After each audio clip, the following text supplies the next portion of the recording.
Across the street there is a petite little blue house, white trim, picket fence. It's the cliché fairy tale home you read in the storybooks. I can see it through the bars of my window. The little old lady who lives there likes to sit in an old rocking chair and do various projects. I've watched her knit and crochet, sew patches onto clothing. There's this one old jacket she seems to be constantly fixing. It's a blue hoodie, but you wouldn't know by looking at it. There are so many patches and fixes that it's a collage of different colors and patterns. I've watched it change over the years as I studied her from the window of my room over the years. The little old lady, I never learned her name before she died, seemed quite lonely. As I went through my daily routine, walking through the lab, past test subjects in cages, reaching their arms through the bars to grasp at my shirt, I did my best to ignore them, not speaking a word. Talking had gotten harder the longer I had stayed there. As more and more parts were replaced, I seemed to lose myself. I sat on the operating table as the doctor picked up a scalpel. "Miss Mercy, are you ready for today's session?" He spoke, his voice like ice shards in my skin. He didn't wait for an answer, simply clicking the cold metal cuffs on my arms and legs. The strap that went around my waist and torso was next. "The doctor says it's so I can't be hurt, but I think it's so I can't hurt them." I steadied my breathing as he scanned my limbs. Settling on my leg, he grasped my ankle and began to cut. I could feel every layer of flesh and muscle as they were precisely sliced through. I bit my tongue as the echoes of a scream built in my throat. No matter how many times they disconnected my limbs, removed and replaced them, the pain was difficult to get used to. It seemed he was simply disconnecting the joint this time as I felt the tendon break. I don't know why, though, he's done this before. After he was done, I was stitched back up with purple thread. The doctor liked to sew up my wounds with purple. I don't understand why, he just does it. As the blood is cleaned and the straps removed, I'm placed in a wheelchair and unceremoniously rolled back into my cell, wheels bumping against the wall. I crawled out of the chair as it was taken away and onto the stone slab that was my bed. I could hear the sound of a drill and a scream, loud and shrill down the hall. It sounded like M9 was on the table after me. I suppose my broken tendon would be replaced with his. As the minutes ticked by, the screams died down with quiet whimpers in its place. M9 was the newest addition, so new he didn't have a nickname yet. He was picked up after F8 died of blood loss. Our nicknames often relate to our number assigned. F8 was frequently called Fate. I've lived here the longest out of everyone. The doctor adds a mark next to our nameplate for every year we've been here. Mine has 18 notches, and I was brought here when I was 2. My code is M3 or Mercy. I hate that name. It's something I've never been shown. It is foreign to us here at the sanctuary, as the doctor calls it. The door opened and I was unceremoniously pulled into the chair and wheeled to the table, a similar process to earlier procedures. Skin and muscles slicing and the gush of blood down my feet, the smell of iron filling the air so thick you could taste it on your tongue. As the doctor reconnected my tendon. I'm aware one of these days he will fail and then I'll become trash. He's pushed my body the furthest with his experiments. The way he phrases it, I'm his golden ticket to a Nobel Prize, whatever that means. The stitches were replaced and I was back laying in my cell in a matter of minutes. Same routine every day. Hours ticked by as screams and cries from the operating room came and went.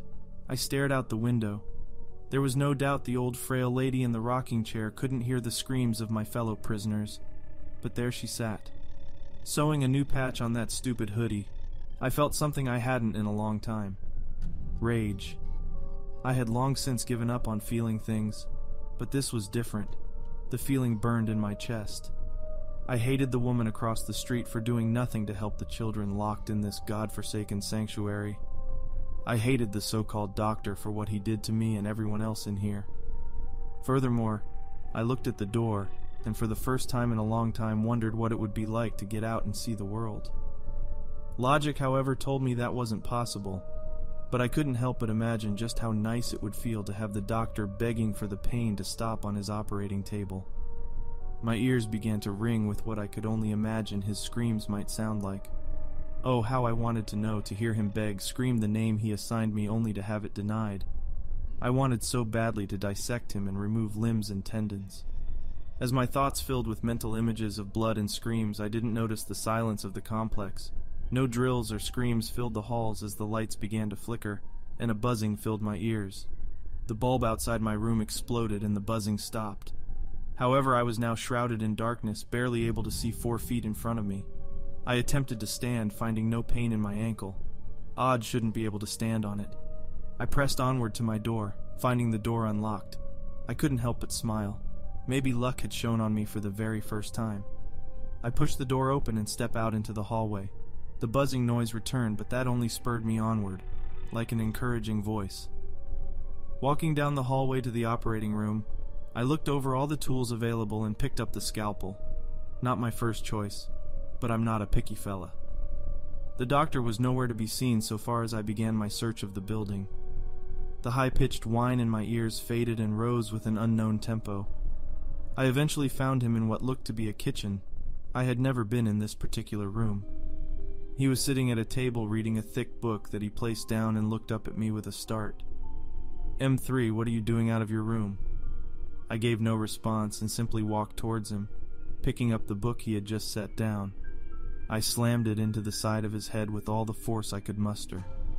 I hit his temple and dazed him long enough to hit him again, over and over until he fell unconscious. Dragging him to the operating room and up onto the table with newfound strength, strapping him down securely. As I did this, the other subjects decided to test the waters and open their doors. Some ran to find an exit, and others stood in the doors of their cell in pure disbelief. About 5 joined me in the operating room, eyes ablaze with rage and joy at seeing our torturer at our mercy. As we surrounded the table, his eyes flickered open. Confused at first, then realization dawned on him. He was trapped. H1 began to laugh, a haunting sound when said person is missing their tongue. She picked up the drill and powered it on. Their hands were shaky but determined as she dug the drill bit into his kneecap. The sound it made when the bone broke echoed throughout the room. The doctor writhes, trying to get away from the pain but is unable to.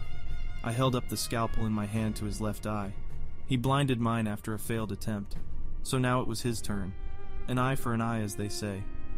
I dug the scalpel into the socket, doing my best to avoid breaking the part of the eye, opting to pop it out and sever it from the optic nerve.